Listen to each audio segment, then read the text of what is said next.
Hi, good evening or good afternoon, everybody. And it's a whole new network here that we're working on. And I got the same digs, same little office studio that I have, but it's a whole new network. You're listening to the United Public Radio Network, FM 105.3 and 107.7 from beautiful New Orleans. And this show is called Strange Reality with Dave Emmons and the producer, Michelle DeRocha. She's a great lady and nominated for top female podcaster, I must add to that. And she's really working with me and helping me out. I'm taking baby steps in this bigger network here, and everybody knows me from Facebook. And you also know my guest that I'm going to bring on here just in a minute after we get through all this. But pick up my books. What do they want? Senseless Wars and Conflicts, and also the new ones coming out, Angels and Supernatural Beings. That book will be out really soon. Okay, now the guest that I'm having, he was on Facebook, and everybody liked him on Facebook. And that's why I wanted him to do an inaugural show with me. He's my buddy. He's a friend. We have other little things on the side too with his spirituality that's really intense. So this is Dr. Lani. He is an aerospace engineer, computational scientist, Ph.D, research team manager in the top university in Belgium. He has been working 23 years in developing computational models and the software to simulate hypersonic flows around space vehicles, magnetic shielding technology, solar plasma, space weather phenomena with European and US programs, co-authoring 90 plus scientific papers. And also Dr. Lani's passion for space began in Italy. He's actually from Italy. He's in Belgium working there as a rocket scientist. I can actually say that. He's a rocket scientist. So, Michelle asked me earlier, said, will he know how to navigate this new StreamYard and this new network that we're just now starting together? I said, Michelle, he's a rocket scientist. I said, this guy's smart. He's not only smart, but a nice, great guy, and very spiritual. And he's had close encounters with the UFOs in 1983, and he's had more sightings and countless paranormal experiences, and we'll be talking about again and getting into that there. He has Stargate meditation, in which he does with another friend of ours. Stars is her name, and real name is Sarah. But she's got a program of her own, Stargate Meditations, and you can see her on also Facebook. Well, actually, they work with higher chakras, activations, healings, past life memories, OBE, and meditations, and also in the Noetic Sciences. And actually, Dr. Lani has been involved in a lot of things that it creates a lot of thinking, and he's a thinker, and he's a great guy. Dr. Lani, welcome to this new show, buddy. Nice to have you. Thanks so much for having me in this show. Yeah. You got anything to add about the intro here? You want to say anything about yourself before, or is there anything new that I haven't heard? I know we communicate quite a bit. There might be something new going on. Well, from the professional side, I think you gave quite a good introduction. I probably wouldn't add much more, other than maybe in 2010, I also worked at NASA Ames and Stanford as a postdoc.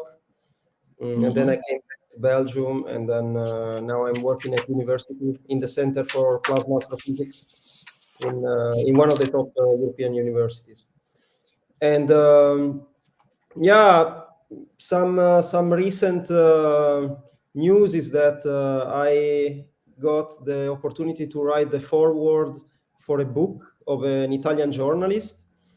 She basically worked together with another Italian journalist of a major newspaper, and in this book they cover a wide range of, let's say, paranormal phenomena and UFO related experiences.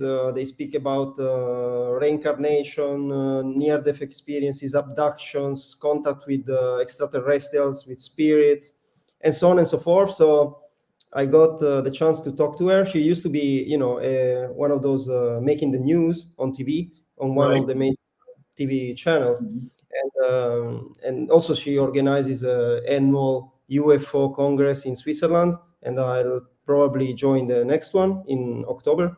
But yeah, so she asked me, she shared my story. We had a chat of 3 hours and a half, and then she said, I would like you to write the foreword for my new book, which I did, and now the book is in the hand of the editor. Unfortunately, for the moment, it's only in Italian.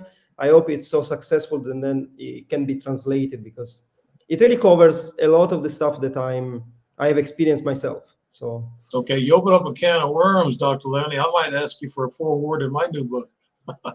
So, yeah, well, yeah, at any time. we know each other, but I know if you weren't so busy, you'd be writing books on UFOs and also spirituality and meditation. I know you're into that very deep. And let's start off with your UFO experiences. And we have an hour show, but you've got so much information. I want you to get in everything that you possibly can. But let's start off with how you got involved with UFOs from you're a scientist, and then you get involved in UFOs. That's not strange, because a lot of astronauts and other scientists who get involved in UFOs and research. So that kind of ties together. But I want to hear how you got started. I think everybody else does, Dr. Lani. Sure. Yeah, actually, for me, it worked the opposite way. My first UFO encounter is what drove me on the path to become a space engineer. So my first encounter was actually in 1983. I was in Italy at the seaside with my parents. We were standing on the balcony during the evening. It was around the 15th of August. And then suddenly, an object appears in front of us out of nowhere. The object was originally looking like a metallic, glassy kind of. But then as soon as I focused my eyes on the object started spinning at an incredible RPM, almost like a flying turbine. And then it started glowing, probably because there were some, I don't know, super high currents flowing on the surface of the vehicle. So it ionized the air. And so while spinning, it was basically looking like a spinning top, let's say, but with yellow plasma color. And then while spinning, also it shrank in size progressively till it disappeared while emitting a flash of light. And the object was small, maybe 4 or 5 feet. It was standing at about 45 feet from the ground, because it was at the level of the third floor on the building, and it was about 30 feet in front of us. So I'm not talking about a strange light in the sky or something that I could really see from very close. And so it's an experience that you cannot easily forget, but I actually did. And then 4 or 5 years later, I basically was talking to an uncle who is actually the brother of my mother. And he was describing a UFO encounter that he had in the same apartment in the same summer with his wife. So basically, they were there about a couple of weeks after we were there. He was really staying there while we were only visiting that night. And then, he was looking at the sky, and suddenly sees an object arriving. In his case, it was like a dome with a disc under it, with a lot of windows, and from which he could see like beams of light of different colors. And he called the wife. They both saw it for at least 30, 45 seconds. Then the object started rotating very fast. It became a ball of light and sped up like a bullet. And so basically, after he told me this experience, which in his case was also associated with some sort of hallucination or vision, if you want, during the night. So both he and his wife, in different circumstances, like she during dream time and he while waking up, had the impression of seeing a face of a humanoid with long hair, but completely made of light, with this hair that were like floating, almost like made of fire. And when, let's say, comparing their experiences in the morning, said, oh, wow, I was waking up and I saw this face for a fraction of a second on the wall. And she was like, I saw something that looked like Jesus Christ made of fire in my dreams. So, they had some sort of encounter. So once he told me that, I told my mother, you remember, we also saw something in that summer. And then I got hooked into UFO, aliens, and whatever was paranormal. Right. You take a different, I heard you say something like ionized air. And that's not the typical person on the street. Even myself, I didn't know what ozone smell was until later on in life, but that's what I smelled when I was only 14.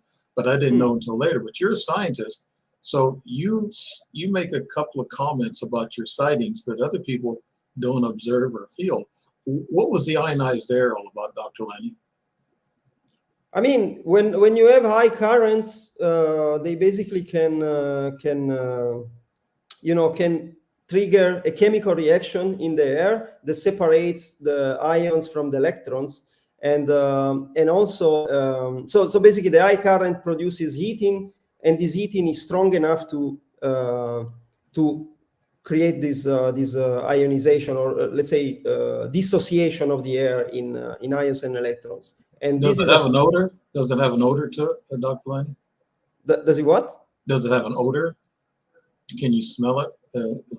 Well, I don't know. I don't remember. I guess if you're very, very close, but I don't remember to smell anything. Okay. Maybe. But yeah. After that incident, then you went on and you had other experiences, and you mentioned that some abduction experience that you had. Let's go into that too. Sure, because actually that's the experience that came next, but it came in in between 1999 and 2000. I don't know exactly because I didn't keep a record of this specific occurrence.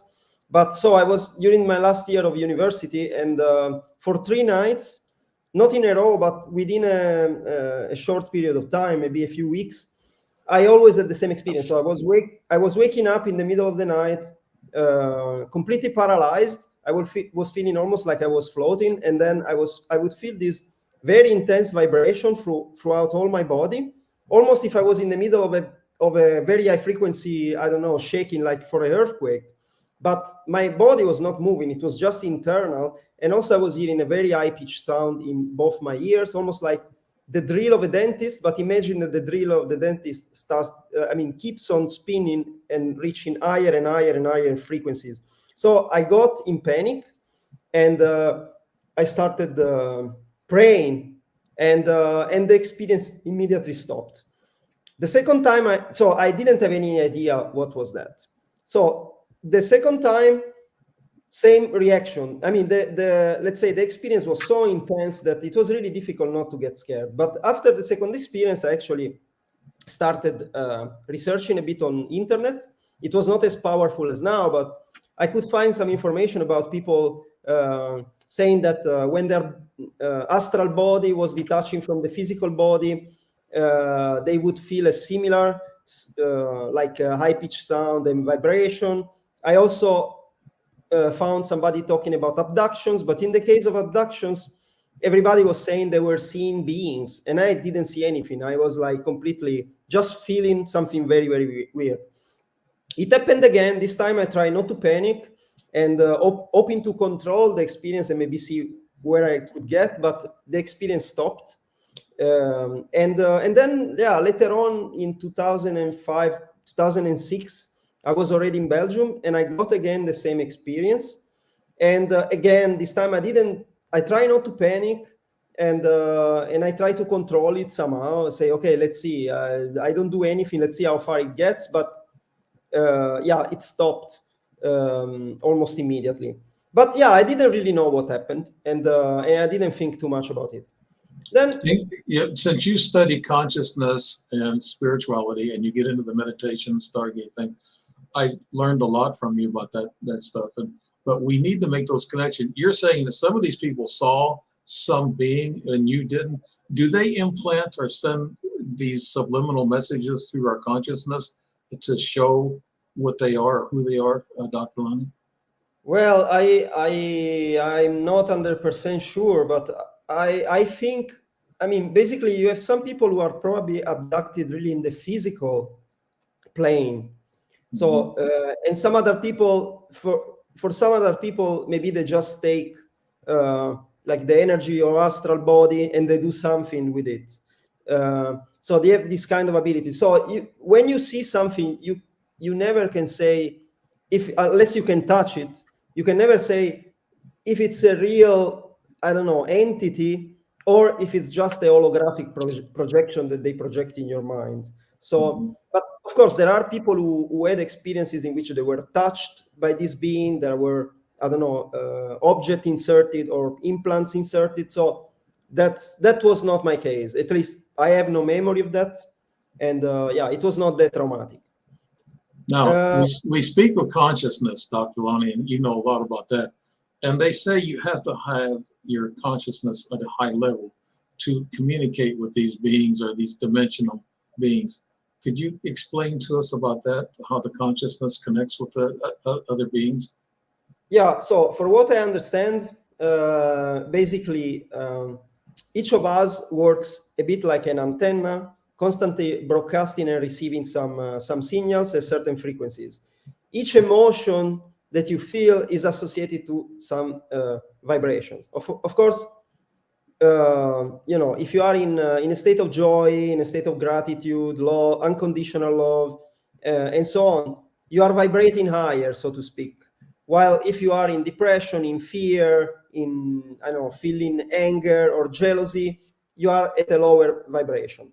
So what happens is that in this physical plane, I mean, and this everybody experiences it. Sometimes when you are in a certain state, you attract people of the same. Like you are, or you attract situations that trigger that kind of emotion. But that also you have to consider that what we broadcast it in a frequency range which is more than the one that we can observe. So actually, we broadcast also in other dimensions, and there are beings that are attracted to you according to the vibration at which they resonate. So if you are in fear, in anger, if you have suicidal thoughts, for instance, you will attract entities which really vibrate very low, some sort of demonic entities. But there, you know, there are beings that are sort of not incarnated, like demons, so to speak.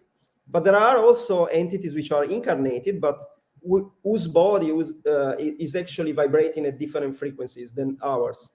And so, and of course, if you are in a positive state, when you want to connect to good ones, to benevolent entities, you need to work on yourself to try to stay, to have, let's say, a clean energy and positive thoughts and gratitude. And so in this case, if you seek connection, then there is a chance that they will respond. And of course, meditation is something that helps you in achieving this kind of more, let's say, controlled, balanced state. And actually, that's also how I managed to connect at a certain moment. After having a bunch of experiences, I was like, I would really like to try to trigger a connection. And yeah, I tried with hypnosis, with past life regressions, and I tried also with different, also sound healing and some other practices like Reiki, receiving, not practicing myself. And then I got into meditation. It was in and out, with trying a lot of different things. And then, yeah, at a certain moment, I realized that I created this connection and I could maintain. And I was getting messages, I was seeing beings, I received a healing in one of my first contacts. And then I started doing meditations to, let's say, to help others, yeah, having the same experience. Could you tell us, Dr. Lani, what beings you saw and what type of abduction? There's 3 types of abductions. They come by your bedside, they do some test frequencies, and then they take you physically, they take you spiritually, energy-wise, and they leave your body there cold, and they take you to another dimension. Third way is that they take you on board ship. So you've had abductions, but where do you think that was more of a spiritual energy type taking you to another parallel universe or dimension? And what did you see? What did you see?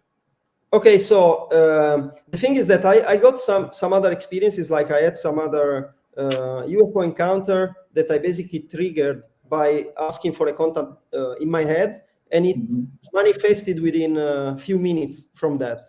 And so these together with other situations that I had basically led me to try to understand this. And what I did is I had an appointment with a psychic in Los Angeles.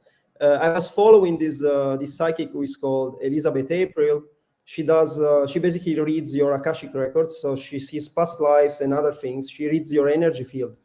So she was the first one that actually told me that what happened, in this scenario in which I had sleep paralysis was actually some sort of abduction. She called it like energy atonement.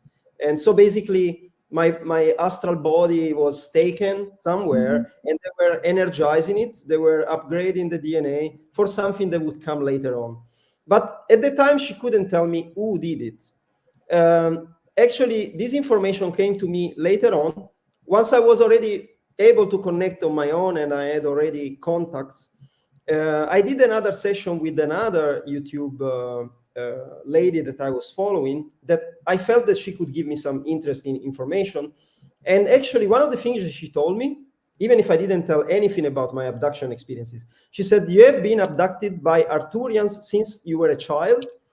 And at that point, I was like, yeah, now it makes sense. I finally know who did it. I don't remember any of this abduction when I was a child, but it's hard to believe that they started abducting me when I was 25 years old. So probably every time my memory was completely wiped away, And Arcturians are rather benevolent species. They're not like some of the Greys, reptilian, yeah. Yeah, and another interesting thing is my connection to the Arcturians, because one of the first time that I connected by myself during meditation, after a series of interesting experiences that maybe I will go into, but the first time I connected on my own while meditating in a park. So what I saw on one side were a group of souls that were appearing like having a green energy, and then I saw a writing under called like Pleiadians, and then on the other side I saw a blue group of a group of blue beings, and I saw Arcturians. And then I had heard before about Arcturians, but I didn't know that I had any connection with them, while I knew I had a connection with Pleiadian because from multiple sources. And so this fact that then later on I discovered that Arcturians were the one that actually took my astral body and gave me those experiences, for me was a sort of like connecting the dots.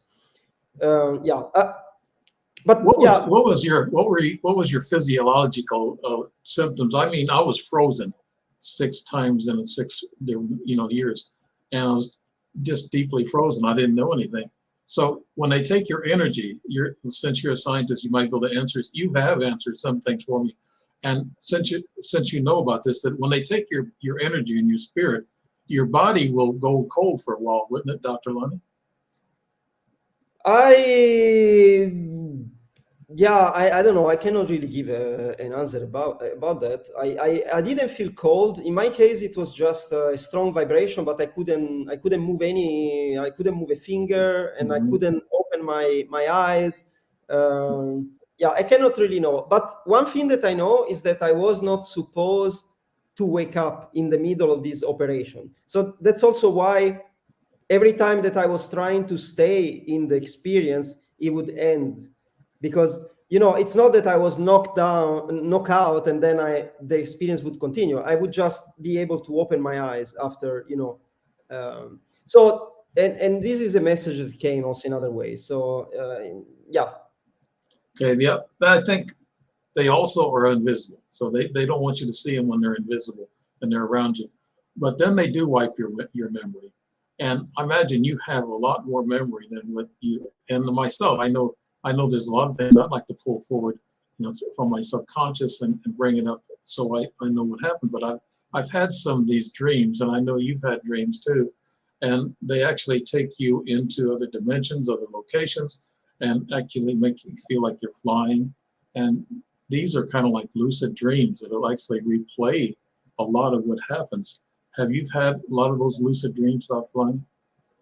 Not really. I had a couple of dreams that somehow, in which I saw some sort of UFO and stuff, but they were not so vivid.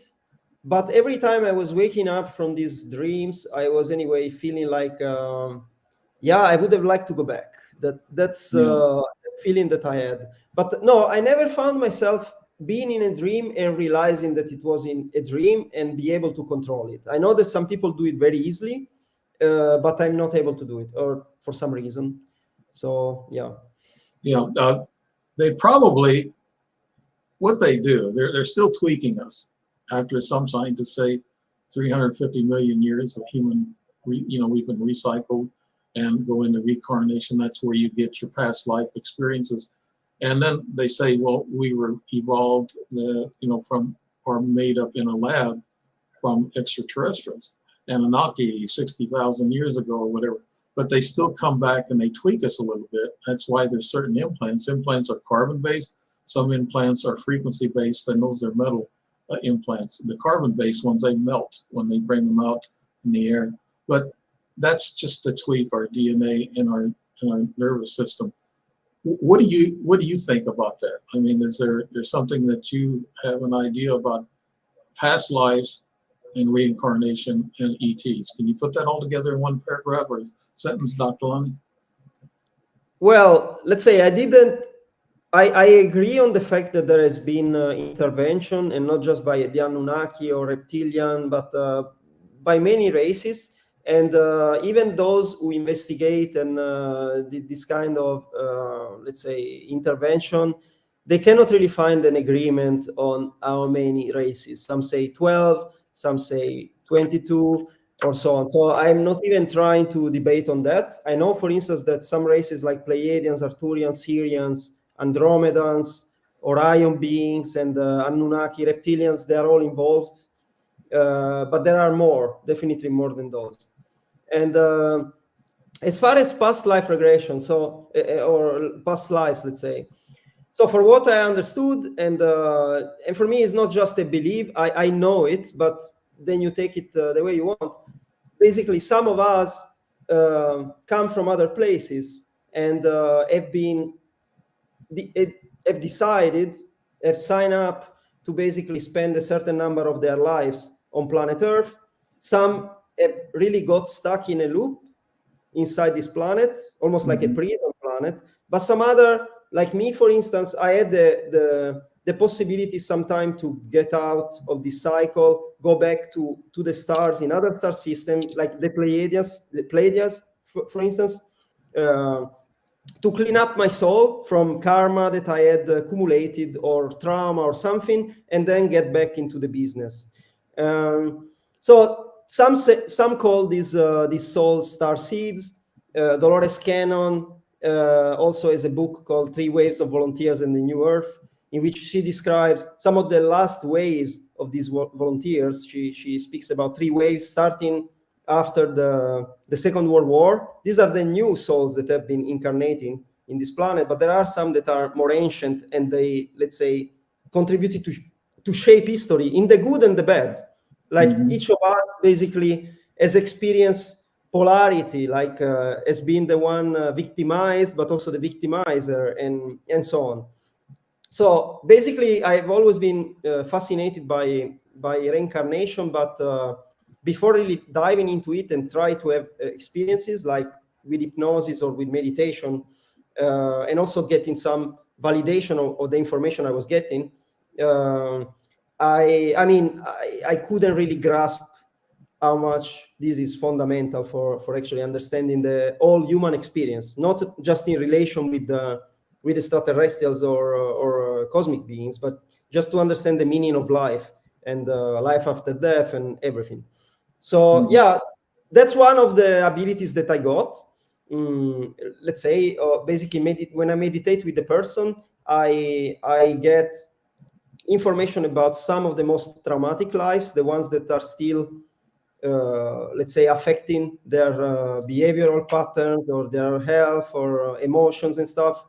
And sometimes I get some synchronicities to let's say validate some of these, because of course you try to do this kind of stuff, and then you sometimes want to know, yeah, but I'm really getting into something. Can I have a confirmation of some of it? So, and yeah, if you want, I can make examples of situations. Yes. Yeah, I like for you to talk about synchronicities, because you talked about that with me before, and it's very interesting. And synchronicities are signs that are trying to lead us somewhere. and that's for sure. And after your experiences, and I think you have a certain experience, I think it's called, I'm trying to get the name right, Sananda's experience. Sananda. Yeah, yeah. That was some kind of, could you tell us a little bit about that, Dr. Lani? Okay, so that, there is some connection to reincarnation, but okay, so my connection with Sananda is as follows. When I was still in Italy in 2001, basically a uncle of mine showed me a picture, and basically a friend of his, during a pilgrimage, was taking random shots at the sky, random photo of the sky with an analogical camera, so not a digital one. But when they developed the film, one photo was showing a face, while instead there should have been a sky. It's a face with a sort of blue aura around, and the face is very much looking like the face of what you would consider a Jesus kind, like long hair. So I show these pictures several times on other interviews, including some that I did with you. And anyway, so I never really knew what was that for many years, but I asked a scan of this picture. I took it with me in Belgium. I put it inside a book. And then 18 years later, I found back this book and I found back the picture. And I was like, wow, I wonder, what is this spirit or cosmic being? I didn't know, but I knew it was something particular. And then what happened is in March 2020, during the lockdown, I actually met with a new friend, a Belgian woman, middle-aged, who was like initiated in some meditation techniques in India and stuff like that. And she wanted to initiate me. So she agreed with a guru, a Swami, they call them, to basically give me an initiation remotely. And it works by intention, but he had to see my face. So basically, I went to her place. We were like in 4 in total. There were other two people. And the Swami saw my face. We just greeted each other. And then he said, okay, the initiation will work during a meditation. No? Okay, so we close our eyes. And as soon as I close my eyes, I see the same face, the one of the picture. But I saw basically the full figure of this spirit in lotus pose, meditating, wearing a white robe and a blue aura all around. And then the same spirit was standing up, was walking towards me, and next to him there was a sort of extraterrestrial being. It was looking like with a triangular head, a bit gray, green, and with some sort of, not horns, but something on top of his head, like 4 or 5 spikes, little spikes on his head. And he was wearing a robe, which was like purple, grayish. And when I was asking in my mind, who are you? I was hearing Metatron. And so Metatron is mentioned in the Book of Enoch. It's supposed to be some sort of archangel. And of course, when you think about an archangel, you would think about a beautiful blonde, Right. I don't know, but with wings maybe. But who knows? Maybe if these are extraterrestrial, they can look whatever, and they can project in our mind whatever they want. So right, we call that shape shifting. And I know studying angels in this last book that angels can come in any form that you want. If you want to see an angel like a human being, they'll come to you as a human being.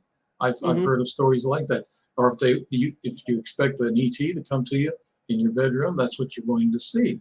But the angels come to you invisible, just like ETs. They're all extraterrestrial, and they all can be invisible. But those synchronicities that you're talking about is really important, and it makes a connection.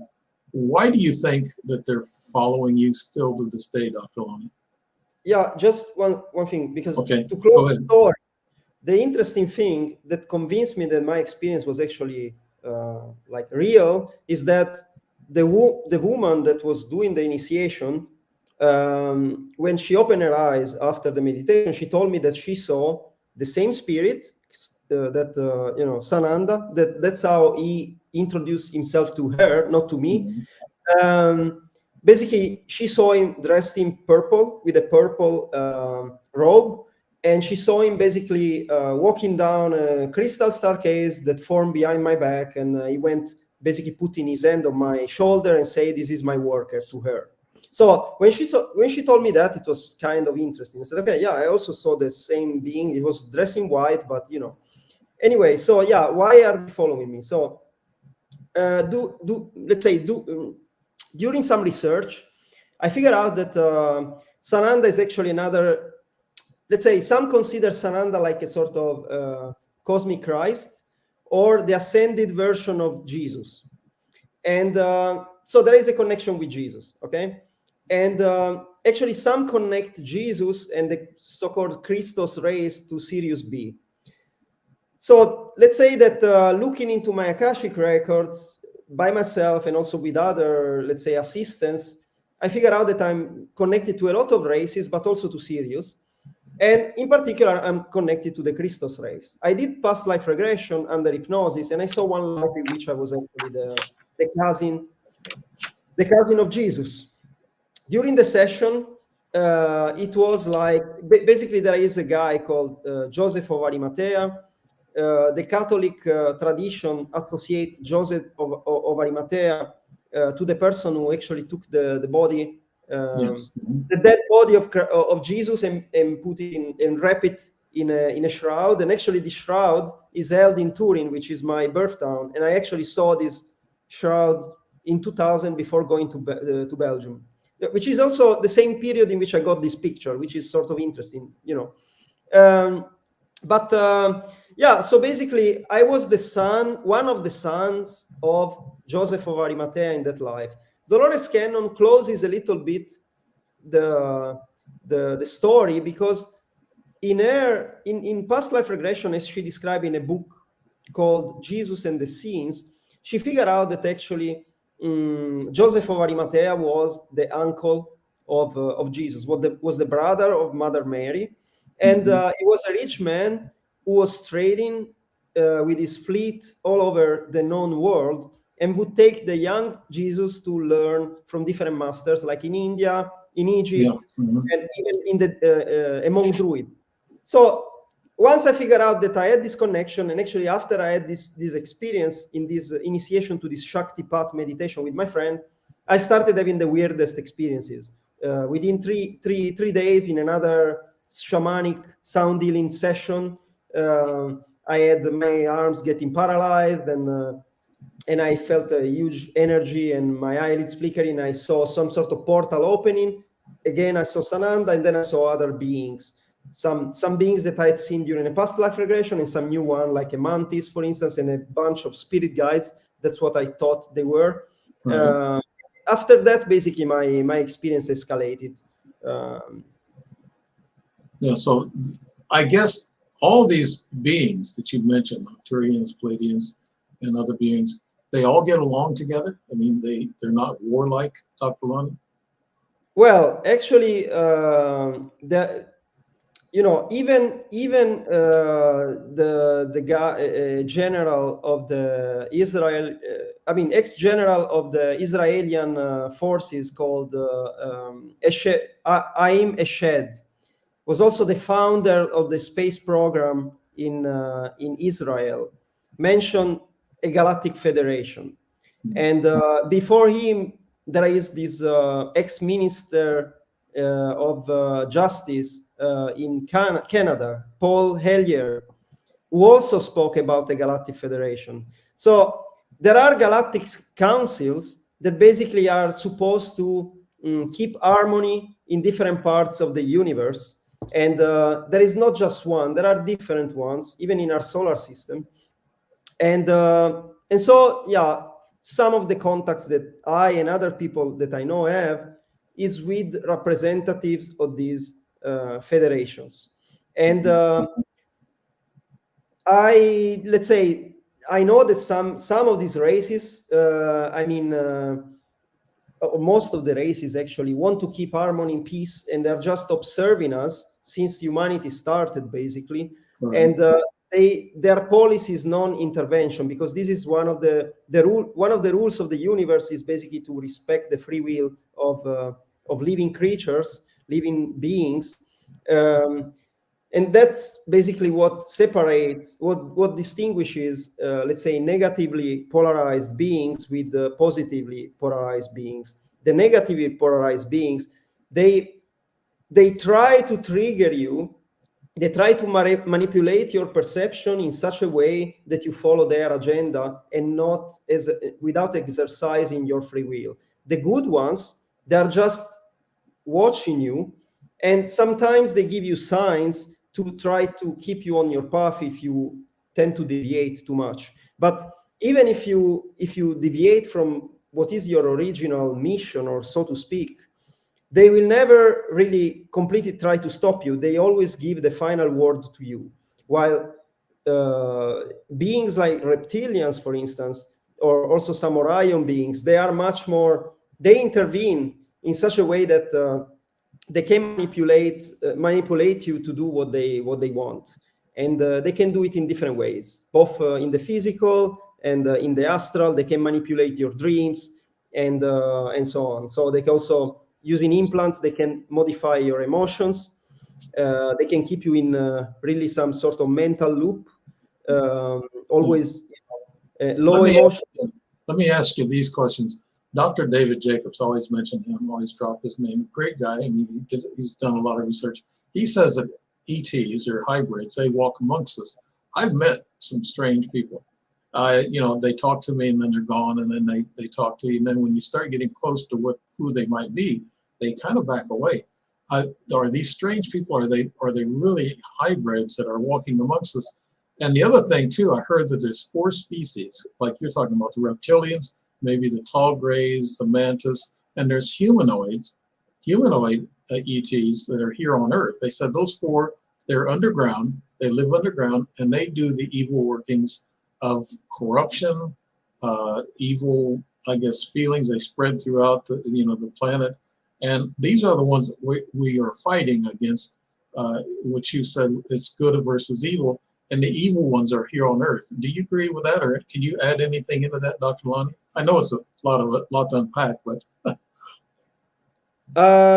what I can, let's say, what I know is that there are some of these, let's say, negatively polarized beings that are actually at the top of the pyramid in our society. In some cases, they are really there, like they use some technology, or also some innate abilities to shapeshift. But in some other cases, they just manipulate some specific individuals, especially the greedy ones and so on, from the other side. So there is a mix of these two aspects. Then about the underground, there is a lot of things going on underground in secret bases and so on. There have been whistleblowers like Schneider, for instance, who spoke out and died in very unusual circumstances.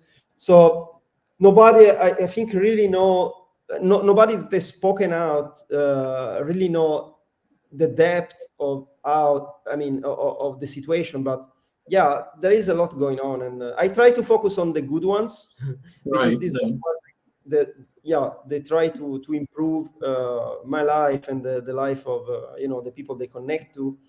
But sometimes, occasionally I had to deal with the bad ones, not in the physical plane, but let's say in astral plane or something. Or during sessions, for instance, it happened to me to see some of these entities.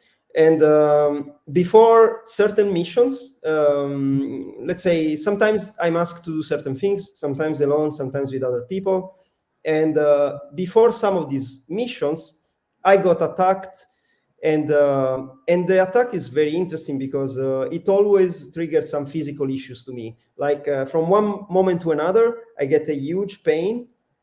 Sometimes it's in both my kidneys, or it can be in my stomach, or headache, but it's something really like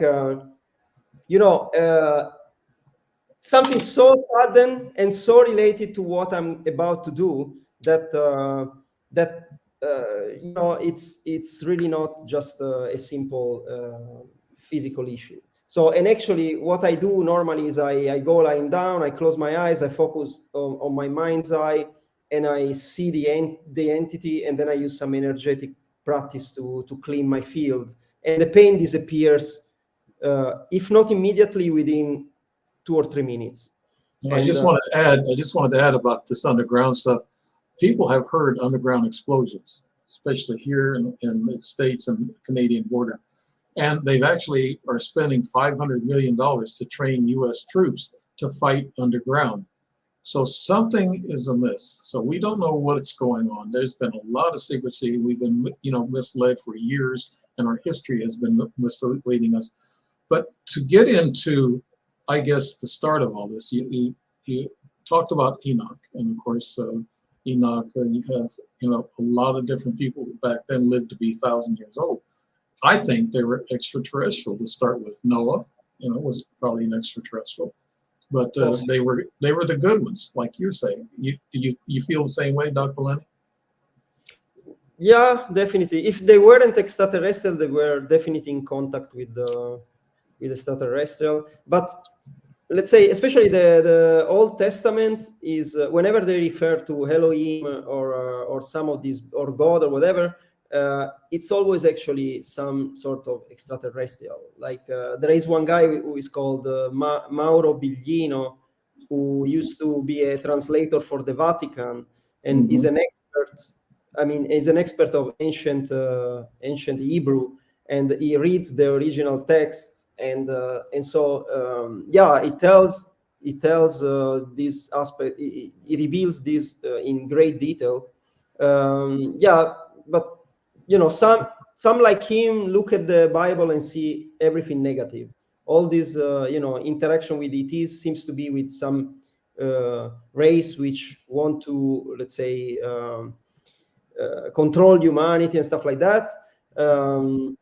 Some disagree with this view, and definitely in the New Testament, the wind changed, because Jesus, for instance, was definitely not a negatively polarized entity, and he was also connected to ETs, as also, for instance, Dolores Cannon pointed out in her books. Yeah, he was a light person. Okay, let's. I want to move on here because I know there's so much and I want to try to train your mind as much as possible in this time period. The Akashic records. I know that I'm not even.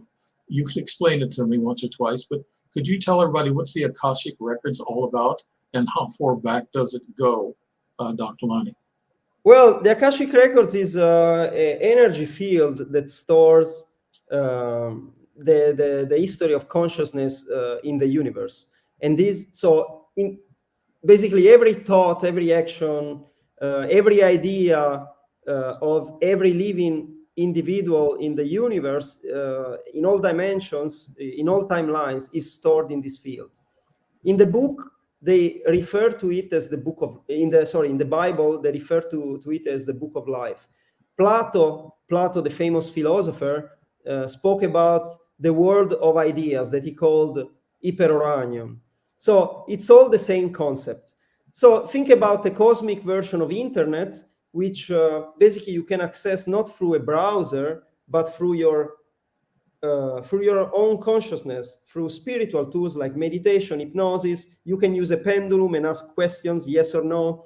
You can also, there is also people who prefer to do it within a, let's say, more shamanic setting with music, or with using some kind of psychedelics like ayahuasca, for instance. My way has been to experiment with hypnosis first, and also with meditation, and it's rewarding. And there are people like they study reincarnation, like at the university, in the School of Medicine of the University of Virginia, for instance. They study children that have some memory of past life, typically the immediately previous life. But then you can really train yourself to access these memories. You cannot access everything, and I mean, it's not that you will see, you know, a full life from start to finish with all the details. Typically, there are only you only access certain memories which are relevant for you, for your mission in this life, and some unresolved trauma. For instance, you have been killed in some life in a certain situation, or you have, I don't know, you've done something wrong to somebody. It's always related to karma or to some imbalance, let's say, that you have to resolve. Yeah, and so the first life I saw actually was with a meditation experiment. I was reading a book called Akashic Records by Sandra and Taylor, I think, something like that. And she was suggesting a meditation exercise with a visualization. And I did the exercise. And then at a certain moment, I asked in my mind, okay, what was the last, my last life on Earth? And I want to know the profession, the name, the surname, and the date of death. So as soon as I finish my question, let's say, I see an image forming in my head in which I see two soldiers with a helmet, looking like during the World War, first or second. And then I see Charles Dempsey, which was the surname, Dempey, Sey, and then 1941. So it turned out that there is a US colonel who was not an historical person, because you couldn't find it in history book. You only find in website like Find Grave that store, you know, the data of all the Americans that lived during the last 300 years, and called Charles Adam Dempsey, and he died in 1941. So and that was an interesting outcome for the first experiment I did. Of course, I did many more, and also looking into cosmic lives. And sometimes, you know, I get, you know, crazy synchronicities. And I don't know, for instance, once I connected to a being that looked like a humanoid, but with a lion head, completely white. And he told me that he's a version of me in 12th dimension, and it's called Dion. And then I get out of the park where I was meditating, and I turn in a street that I normally don't take, and there was a shop of antiquities selling old stuff. There were two windows, and in each one of the windows there was the head of a lion. There was like a sculpture with the head of a lion, white. So what's the chance that after a situation like that, I mean, in a matter of a few minutes, after having connected to some being that tells you something, and asking in my mind, okay, I would like to have some sort of validation, then you find not just one, but two windows with lion heads. Well, let's kind of close this out. We're just coming down the last few minutes. I want to have you unpack this idea. Let's mention synchronicities, and let's mention we're going from a 3D to a 5D from what I heard. And then there are physiological problems that we have. I feel energy sometimes in my chakras, kind of made me upset in my stomach. Could you tell us about synchronicities moving from 3D to 5D and how you might feel physiologically, Dr. Lani? Well, of course, if you are in a process in which you are trying to align with your higher purpose, and you're more connected to the, let's say, to the other world and to higher frequencies, you will also receive more messages, and it's up to you then to try to recognize the signs. So the more you align, the more you recognize the sign or the synchronicity, if you want. And typically, these are little tips that the universe, whatever the universe is, guardian angels or cosmic beings or whatever, they want to give you, or higher self.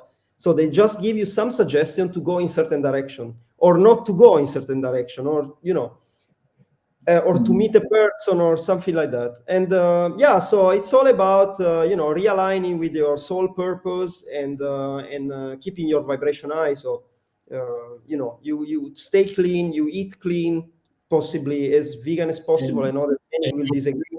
You'll feel less physiological effects of it.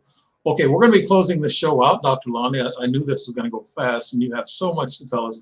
I'm going to have you back, and maybe I'll be doing a 2-hour segment before long.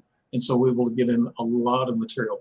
I want to thank everybody for joining us, just like the tag on the bottom says. Thank you all. You've been listening to the United Public Radio Network, FM 105.3 and 107.7 Global from beautiful New Orleans. Strange Reality with Dave Emmons, and our producer is Michelle. And Dr. Lani was our guest, and a great guest. He is a rocket scientist, so he knows both the actual on the street with the UFOs, and he also knows consciousness and spirituality, and he knows the scientific terms with it. Thank you, Dr. Lani, for joining us. Thanks Good so night, much. all. Thank you. Good night.